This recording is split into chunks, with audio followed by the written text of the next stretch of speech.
So I just set a timer, I guess, for my video to start. I didn't realize I was gonna do that. Yeah, I haven't made a video in a little bit, so I was like, I should make something. Again, I guess it happens late at night when I'm just kind of dreaming about my future, and maybe that's when all the dreams come out to play. Is you're late at night, you're thinking about things, you're like, yeah, I'm gonna blow up a YouTube channel, um, you know, and people will watch me and they'll be like, wow, this guy's so smart and cool. Thank you for thinking that. No, I'm just kidding. I wanted to talk because I watched it. Excuse me, I feel a little sick. My voice has been off, kind of. I don't know if you noticed. I got the same hat too. I'm gonna build a brand. It's gonna be sweet.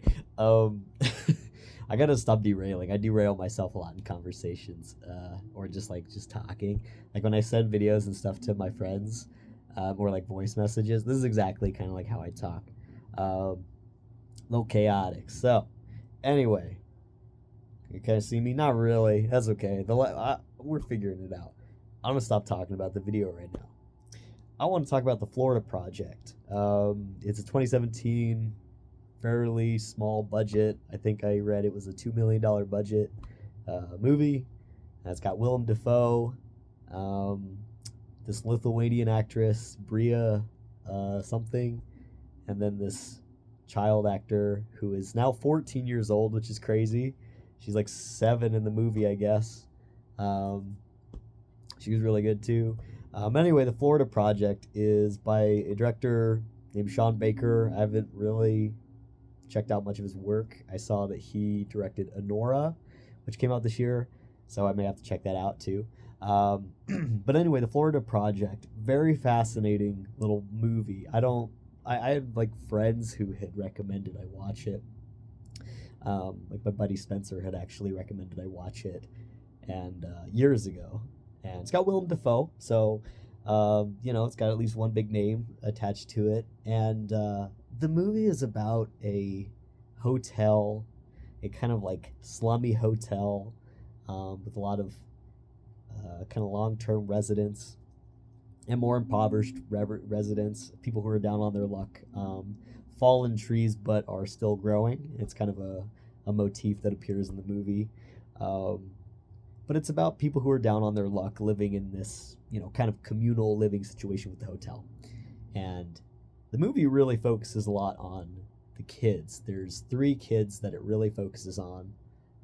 Mooney is the name of the main girl. Mooney, Jancy, and Scotty, I think. I think that's the 3 names of them. I'm surprised I remember them. Sometimes it's like I don't remember the names of characters in things. I'm just like, oh yeah, purple guy, or whatever. Like, oh, old man. There's a lot of characters with an E sound at the end. Willem Dafoe plays a character named Bobby. Haley is the name of the main character.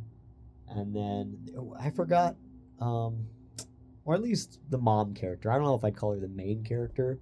But the movie's cool. It captures this feel of Florida, modern-ish Florida, right on the outskirts of Disney World. So there's this cool juxtaposition of the the storybook castle of Disney World overshadowing like kind of this more slummy part, more run-down part of Florida and Orlando. And it just shows this mom and her daughter trying to survive, like making money selling perfume and selling like bracelets to Disney World. They're basically like just trying to scam people and survive day to day. I won't get into like too many of the plot details in case my review is selling you, but it is definitely worth checking out. I wouldn't say there's necessarily like a long winding plot that leads anywhere. I mean, there are thematic threads for sure, but it feels kind of aimless in its intent sometimes. It's painting more of a broad picture. And I think just in terms of storytelling, it does an exceptional job at weaving a like a kind of engaging narrative while also not telegraphing or tipping its hand too much about where it's headed.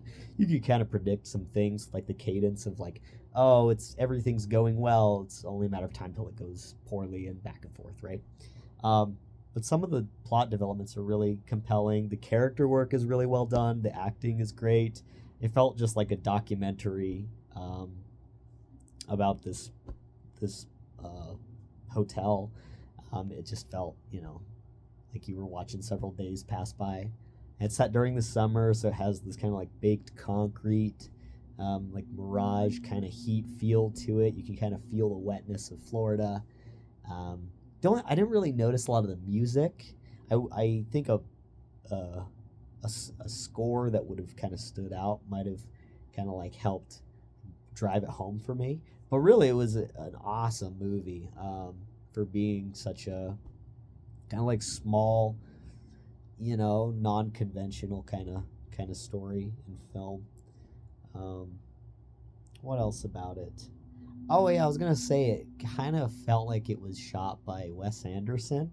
Some of the pastels and the color in the movie are just very dreamlike. There's this interesting perspective from the kids' point of view as well as from the adults' point of view, and so you're always getting these different forced perspectives, or you're following Willem Dafoe painting the hotel, and then he drops a bucket of paint and almost like hits a guy, and the guy swears at him.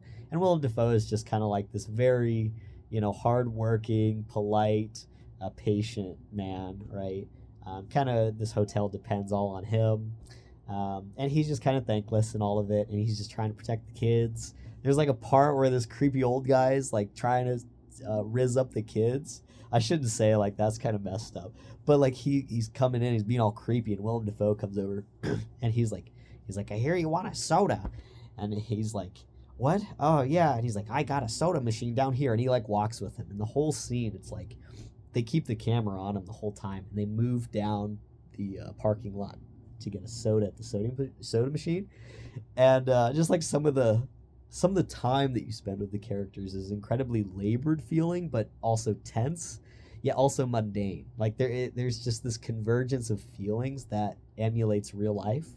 Um, and working in that kind of background, I've worked with, you know, disadvantaged families and kids and stuff, and it felt nostalgic to kind of see some of these really domestic issues arising. Um, Things like the was it DCF? I think is what Florida is, like DFS, or like family and parent agency. When they show up, it's like, man, that kind of that hits home in a really like sad way, unfortunately, just because of like clientele I've dealt with in the past in my work. Um, but it was great. I highly recommend Florida Project. I think it inspired me a lot um, for Fluvia. I guess that's just what I'll call the book for right now. Is just Fluvia, because Entangled in Fluvia is kind of a mouthful. Um, if you're just watching this video, it's like the book that I am trying to work on, and that's kind of like the consistent um, project thread that I think will tie a lot of this YouTube stuff together. But I just want to talk about like art and music and movies and things that I think are interesting, that have contributed to me as a writer. And I think this really just exists to get you making content as well, and to not think about it as content, but just to have something to work on. The more that I live life, the more I find having a project and being in the process of working on something is just kind of what it's all about. It's not really about achieving or completing things so much as I think we just like to have work that's meaningful. Um, and that's what I think this movie captured really well. Was there's this constant maintenance of this hotel. Um, Willem Dafoe's constantly, kind of the groundskeeper and the general. Yeah, he's the manager of it, right? And he's painting it. He's getting rent from people. He's always just kind of managing and maintaining it.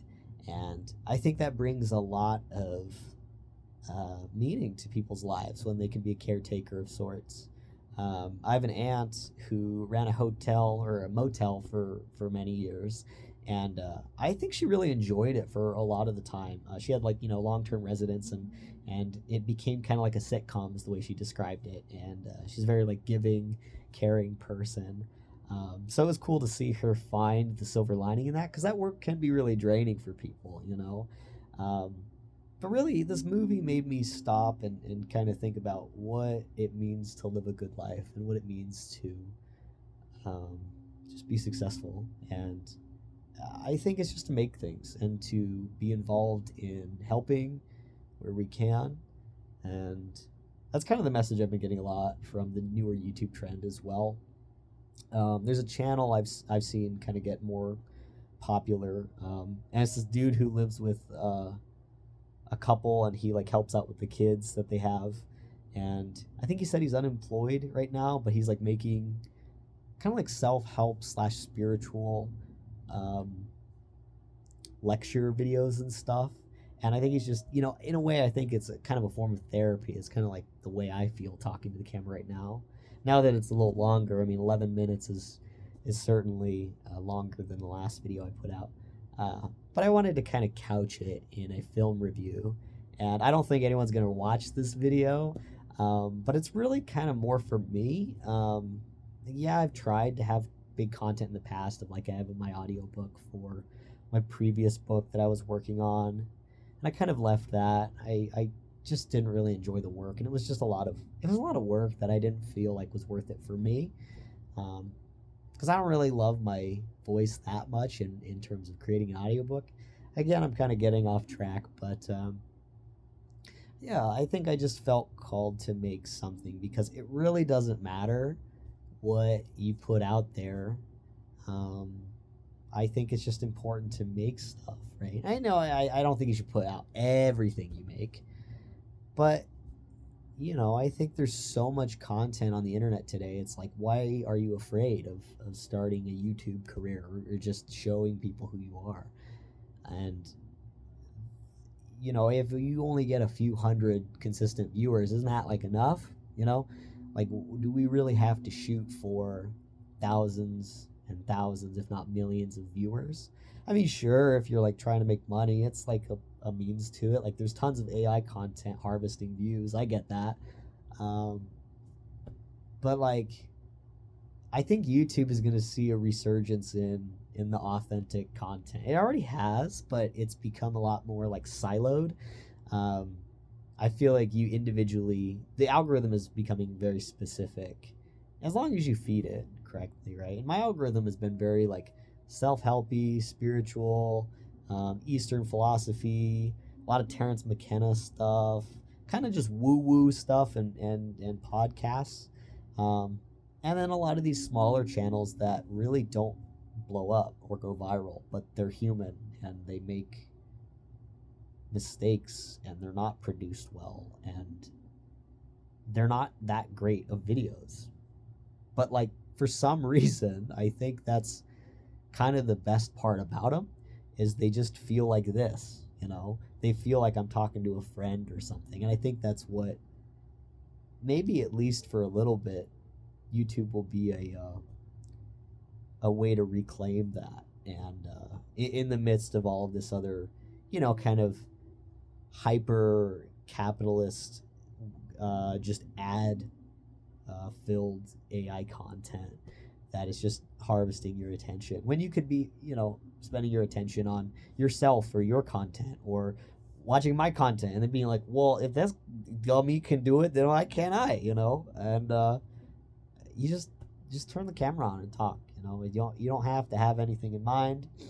Like, when I started this video, I just was thinking I was going to talk about the Florida Project, and I did, but I'm also talking about all this other stuff too. Yeah, overall, I think that's where I'll leave it for now. But highly recommend Florida Project. Very good.